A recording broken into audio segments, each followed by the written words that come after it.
Okay, so the next question we have here, I think this all refers to loanable funds. So let's take a look at some of these questions. And so 6 says, if there's a shortage of loanable funds, then which one of the following is true?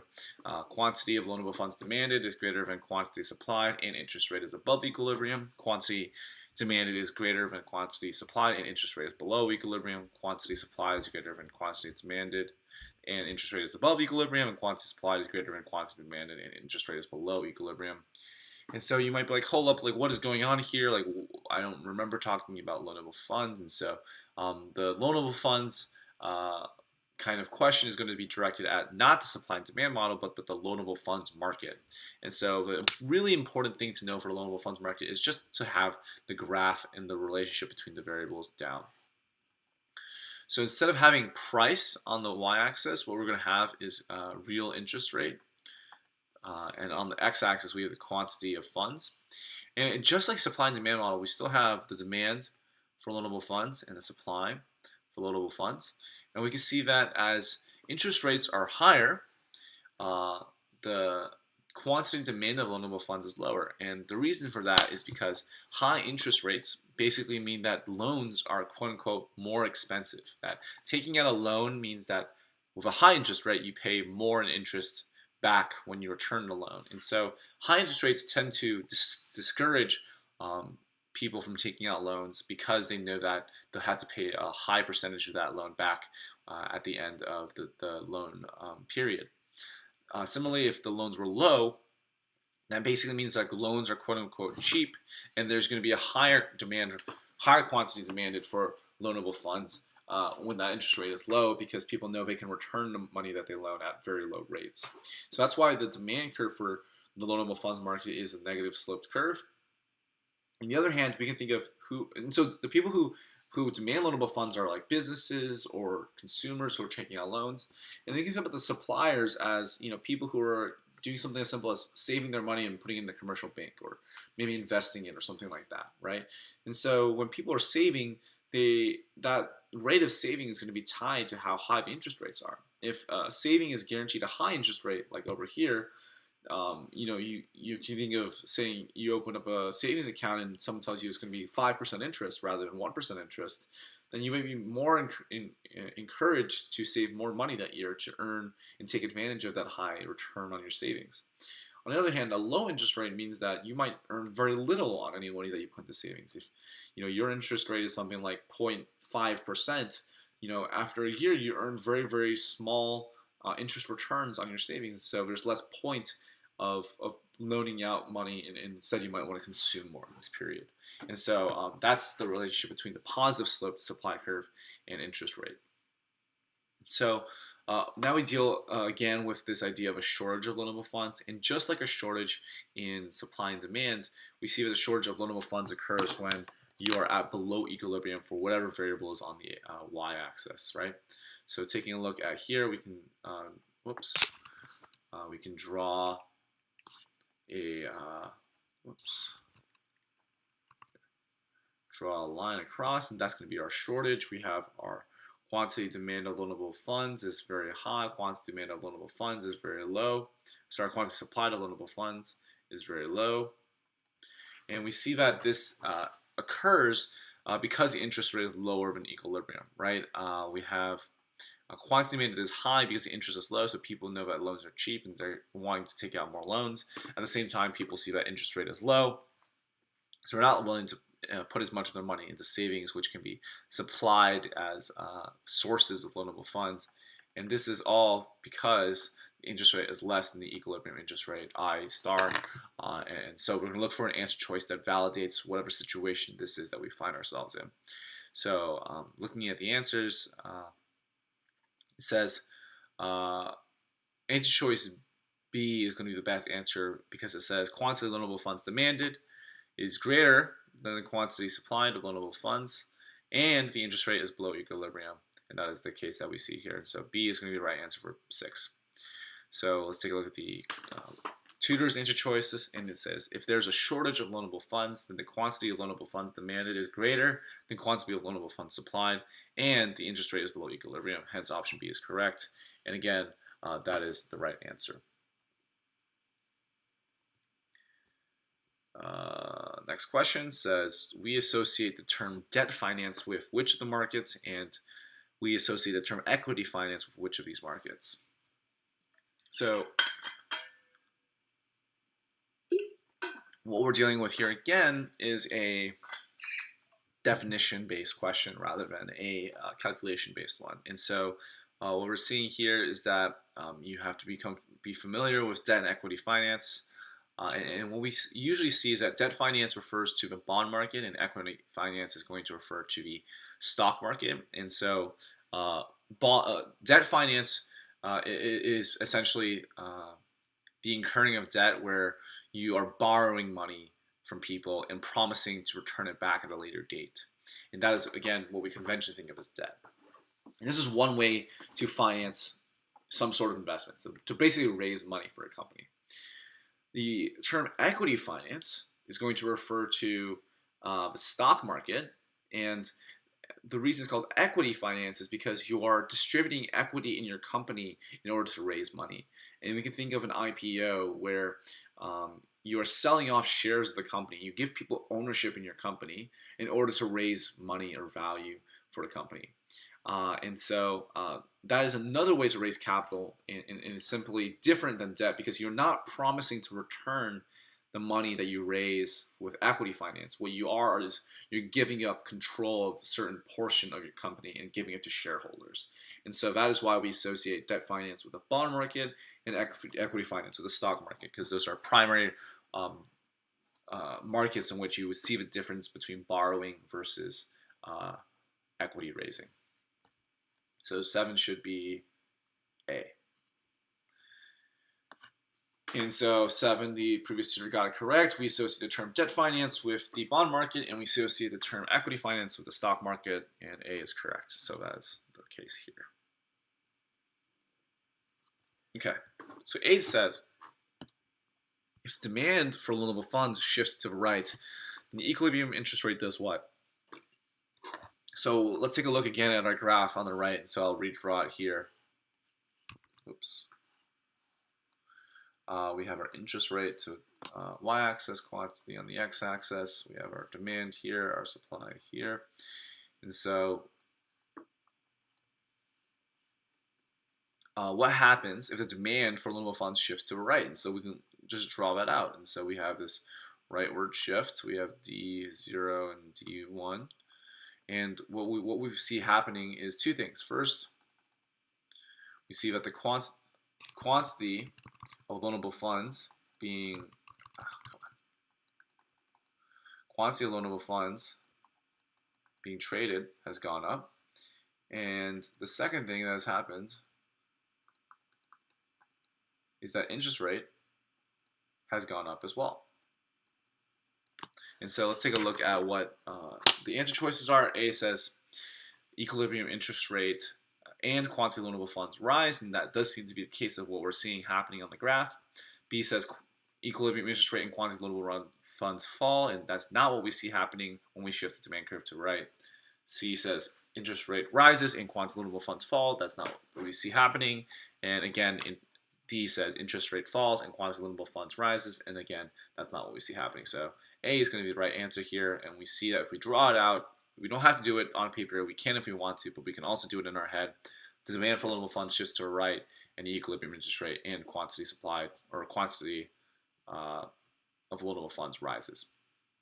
And so that is the correct answer as well, that the previous answer tutor chose. If demand for loanable funds shifts to the right, then the equilibrium interest rate and quantity of loanable funds rises, hence option A is correct. Great.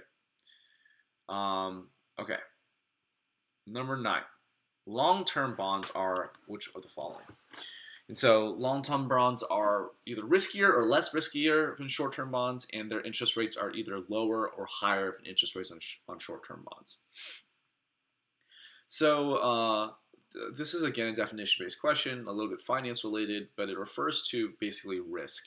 And so one thing that you're going to find, if we're talking specifically about risk, is that anything that is long-term is going to be a little bit more risky than short-term. And the reason for that is because you are asking bondholders to loan out money for longer periods of time than you would with short-term bonds. And by asking them to hold those bonds for longer periods of time, there was more of a chance for different things to happen. For example, the company might go bankrupt, and the bondholder might not be able to receive their money back that they gave the company when they purchased the bond. And that is more likely to happen the more time that passes. And so long-term bonds would be riskier in that sense. There's a possibility that something might happen to the bondholder, and the bondholder uh, will not be able to cash in the bond with the company at least until a certain amount of period of time has passed, even though he might wish to get the money back now. And so a lot of these factors are going to basically lead us to conclude that anything long term is more risky than short term. And so the question then begs uh, what is the relationship between interest rates and risk? And the answer is that in order to motivate people to buy the riskier investment, which is long-term bonds, you have to promise them a higher return on that investment or a higher reward for waiting that long. And so that's why interest rates on long-term bonds are usually going to be higher than interest rates on short-term bonds.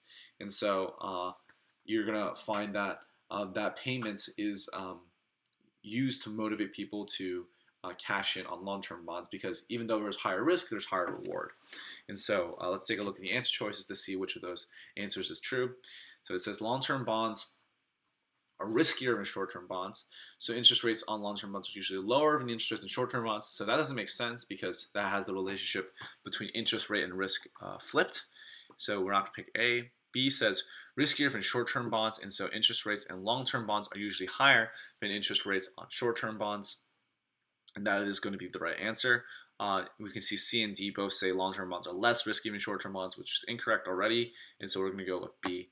Long-term bonds are riskier than short-term bonds, and so interest rates on long-term bonds are usually higher than interest rates on short-term bonds.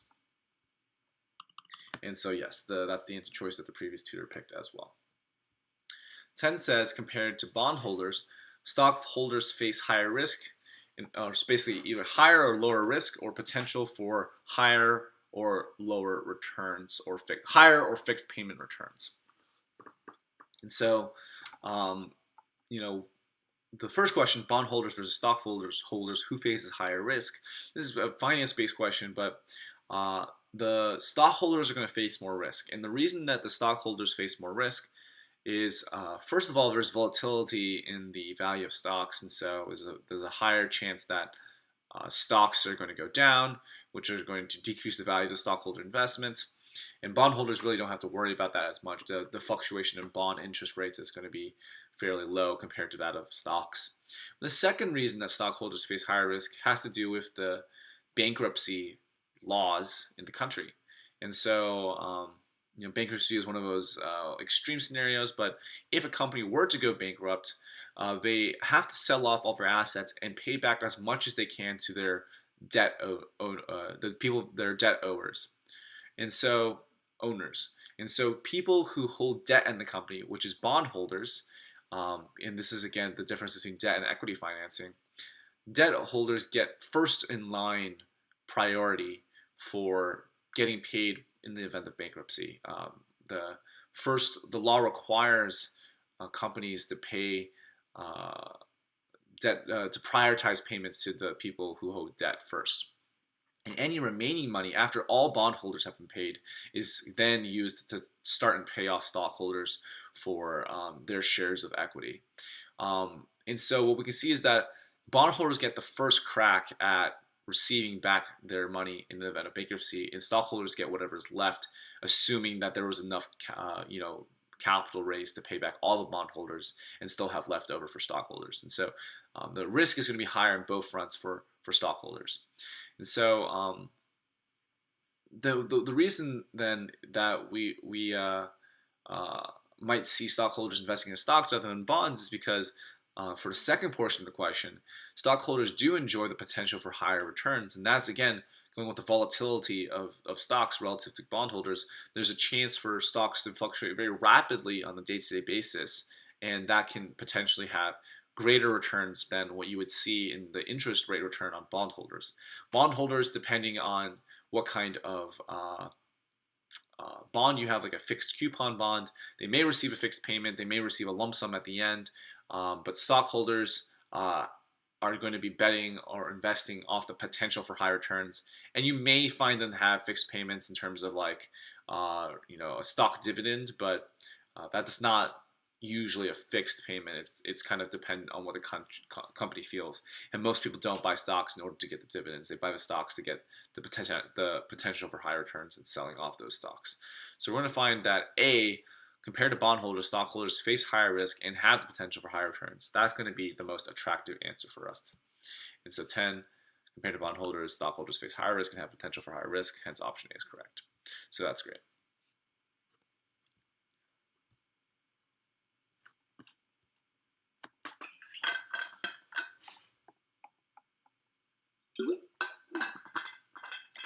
"11 says, the old adage, don't put all your eggs in one basket, is very similar to a modern bit of advice concerning financial matters. A says buy low risk bonds, B says use a medium exchange, C is diversify, and D is intermediate. And so if we're familiar with the old adage, don't put all your eggs in one basket, the idea is if you put all your eggs in one basket and you drop the basket, then they all shatter and you've lost all your eggs. And if you carry them in two different baskets, then if you drop one of them, you still have the other half, which are fine. Which of these concepts is similar to that? So A says buy low risk bonds. This is more so something that would be closer to risk aversion, which is saying that don't buy stocks, buy low risk bonds. Like make sure you can earn a minimum amount of return that is very not that risky, and you'll get your money back. And so that's more risk aversion. And that's not really talking about this idea of not putting all of your investments into the same thing. B says use a medium of exchange. That's more of a function of currency than anything else, so it's not going to be that. C says diversify, and this is going to be the key modern bit of advice that is referred to, is similar to don't put all your eggs in one basket. And again, the idea is that don't invest all your money into a single type of investment. Don't put all your money into the stock for one company. If you're going to buy stocks, buy a variety of stocks and a variety of different companies, and don't just buy stocks. Invest in bonds. Invest in maybe real estate. Invest in mutual funds. There's a lot of different things you can invest in, and so if you diversify your portfolio of investments, what happens is that if something bad happens to one or two of those investments, or even 4 or 5, you still have so many other forms of investments which are unlikely to be affected that you would find that your overall portfolio is going to be safe even in the event of a bad crisis. And so the diversification is going to decrease the risk and the inherent riskiness of your portfolio, rather than focusing all of your investments into one specific arena. And that is akin to putting all your eggs into one basket. So C is going to be the closest thing to the right answer. D says intermediate, and that is more like a function of financial markets rather than anything else. And so that's not going to be the correct answer here. So diversify is the right answer, and diversify is correct. And finally, 12, a budget surplus is created if which of the following happens?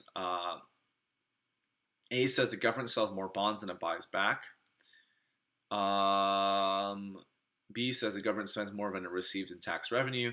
C says private savings is greater than 0. And D says none of the above is correct. And so the answer choice that we would expect to see is that a budget surplus is created if the government spends less than it receives in tax revenue. And that is not one of the answer choices we see. So let's break it down. A says the government sells more bonds than it buys back. If it sells more bonds than it buys back, what that means is that it has increased. It has increased sells more bonds. So it has you've decreased the money supply if you sell that many bonds. And the second thing you do, in terms of by government you mean the Fed, the second thing that happens is that the government basically receives a larger influx of revenue than it on net would be increasing the government's revenue if you sell more bonds than you buy back. But a budget surplus is not dependent on just the revenue side. It is the relationship between revenue and expenditures. And so simply having a greater revenue does not ensure that a budget surplus is created. The only way to ensure a budget surplus is created if that high revenue is not offset by substantially high spending. So for example, if the government sells more bonds and it buys back, you might have high revenue, but if it spends all that money and more, then there's not going to be a budget surplus. So A is going to be kind of right, but not the best answer. B says the government spends more than it receives in tax revenue. That's not the case. That's what happens when there's a budget deficit, so we're not going to pick B. C says private saving is greater than zero. Again, that private saving is not related to government surplus or government budget, and so is pretty irrelevant to this question. And D says none of the above is correct, and I would say D is the best answer here. A budget surplus is created if the government spends less than it receives in tax revenue, and that's not one of the answers we see here. So let's take a look at the other answer choices. The answer that the tutor put. And so the answer that the tutor put says a budget surplus is created if the government sells more bonds than it buys back. Hence, option A is correct. And that I would push back on that, and I would say that's not the correct answer. So for question 12, I would say D is correct. Government budget surplus is created if government expenditure is less than its tax revenue in a given year. A is incorrect because while selling more bonds than buying them would increase government revenue, it does not necessarily lead to a budget surplus because it's possible the government could spend proportionally more and still run a deficit. So that's going to be the correct answer here that I push back on, and we're going to mark this as incorrect just because that last question that they had here was wrong.